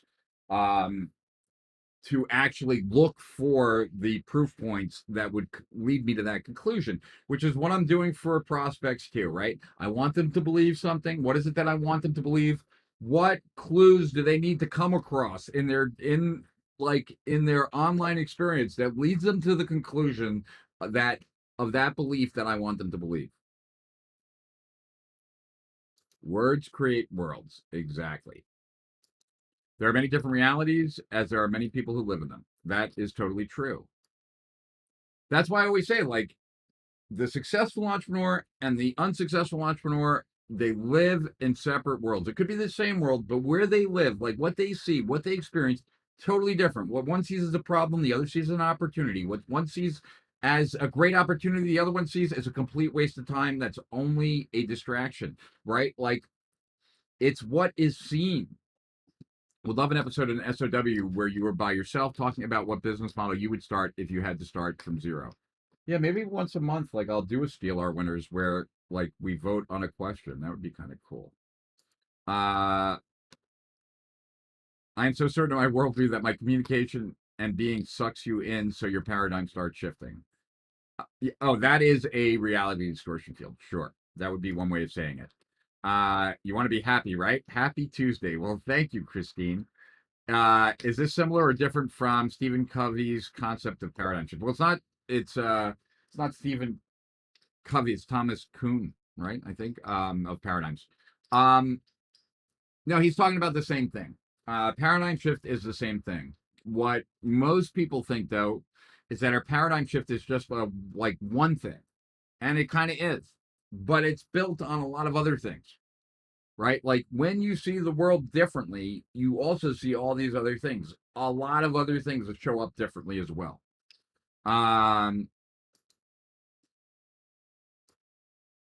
Whoa, thank you, Rich, for today's session. I'm not a Democrat or Republican, nor do I care for politics in the same way you have predicted events in the marketing world. I predicted back in 2016 to my closest friends and family that things are happening with Trump in this country.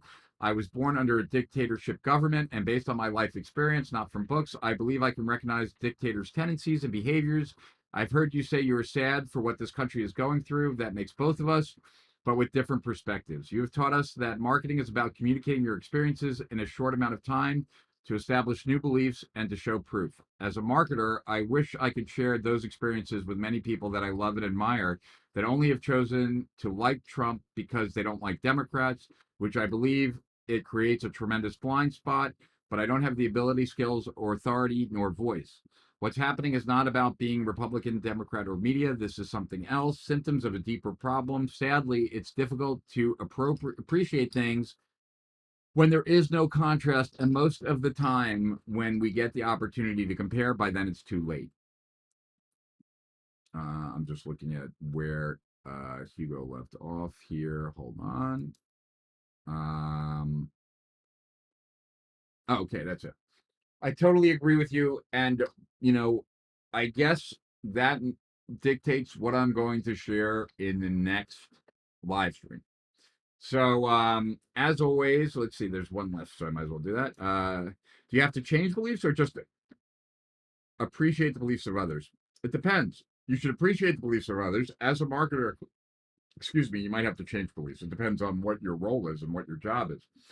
So, all right. So, as always, guys, you were fantastic today. You guys commented a crap. Hopefully, you shared and hopefully you got value from it. If not, it's never too late to share. You can share it now. And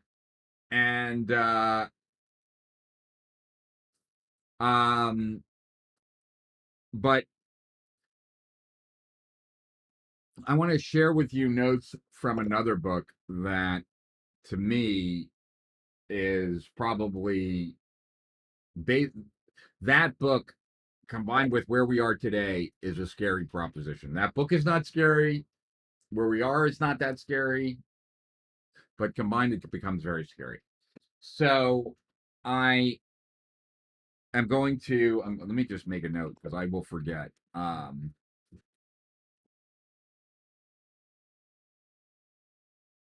So the the book that I want to break, I'm gonna open Evernote, and that one I've gone through numerous times. The book is called True Believer by Eric Hoffer. It was recommended to me by Dan Kennedy, not just to me. I mean, he recommended it. He's recommended certain books just to me, but that is not one of them. True Believer is what creates mass movements, and there's a lot of applicability to where we are today. So anyway, I'm gonna go and try and make my daughter feel a little bit better after I was a little bit mean to her for her not spending any time with her dad, and apologize to her because I recognize that I was probably a little bit too hard on her. And I want to thank each and every one of you for being here. I really hope you got value from it. Hopefully, like this kind of sticks with you to recognize one that everybody sees the world differently. Everyone's operating under a different terministic screen. If you only got that, great. Like at least you have a little bit more compassion and empathy. If you have more empathy, then you'll also be a better marketer. Now, understand that your prospects are operating under a terministic screen. In that current terministic screen, right? You don't exist or they'd already be a customer. So what has to change? What do they need to see differently in order for them to see that you are the best possible choice, right? That's why one of the ways that I talk about marketing, or one way I like to describe it, one of many ways, is that marketing is teaching your prospects how to value your product, right? Marketing is teaching your prospects how to value your product. Put it on the terministic screen. Right. And then as an entrepreneur, recognize that entrepreneurs have a varying degree of what they notice, what they see, and therefore what they exploit and act on. The better that you're able to recognize that it starts with noticing, it starts with seeing. So when you learn something, you should be like internalizing it from a standpoint of how will I know when to deploy this? How will I recognize situations where this would be the best choice? Is this a bigger example of something else? Can this be globalized? Can this be turned into a way of seeing? Right? I shared with you, or I've shared on numerous of these, that like one of the big takeaways I had the very first time that I sat with Jay Abraham was that what I thought were marketing concepts were really filters of the way he saw the world. So host parasite was not just like the derivative or the progenitor of like affiliate relationships and JVs, but that in marketing, but that host beneficiary strategic alliances was a way of seeing everything, that there's always things that I'm missing that if I had could make things better. And there are ways of using that from other people, that what I'm missing is not missing in the world. And therefore, there's a deal to be done to get what's missing for me that is excess in the world somewhere else to me. So, anyway, I I appreciate all of you. I know you could be in a lot of places on a Tuesday from 2 to 4. You could be watching YouTube. You could be reading a PDF or an ebook or working on your business, or you could be here with me, hopefully getting more knowledge to make you make the day better, make your business better, make you a better marketer and entrepreneur. And I appreciate each and every one of you. I hope that comes clear through the way I share and the way we talk. Um, I only came back into this market because I care and because I want to help each and every one of you succeed. And that's my 2 cents for today. So once again, thanks for being here. I look forward to talking to those of you who show up on Thursday. And until then, to higher profits beyond with Sheffrin, over now.